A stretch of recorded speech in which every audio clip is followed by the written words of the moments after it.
நரம்பு சுருள் நோய், சிலந்தி நோயின்னு சொல்லக்கூடிய ஒரு நோய் இன்றைக்கு நம்மில் நிறைய பேரை பாடாய்ப்படுத்துவதை பார்க்கிறோம்.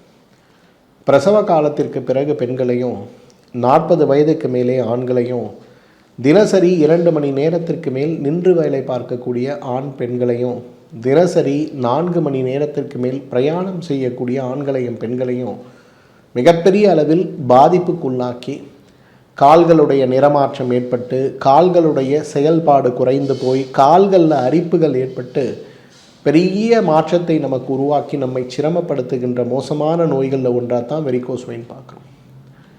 வெரிகோஸ் வெயின் அப்படிங்கிறது காலில் இருக்க ஏதோ ரத்த குழா பிரச்சனை அப்படின்னு நம்ம நினைக்கிறோம். கிடையாதுங்க. 3 பெரிய பக்க விளைவுகள் வெரிகோஸ் வெயினால் ஏற்படும். முதலாவது பக்க விளைவு மாரடைப்பு. இன்றைக்கு வெரிகோஸ் வெயினில் ஏற்படுகின்ற இரத்த கட்டிகள் உடலில் கடுமையான பாதிப்பை ஏற்படுத்தும். அதே போல் வெரிகோஸ் வெயினால் ஏற்படுகின்ற மற்றும் ஒரு மிகப்பெரிய பாதிப்பு பல்மனரி எம்பாலிசம்னு சொல்லக்கூடிய அந்த இரத்த கட்டிகள் நுரையீரலுக்குள் சென்று அடைப்பை ஏற்படுத்தி உயிருக்கு ஆபத்தை ஏற்படுத்திடும்.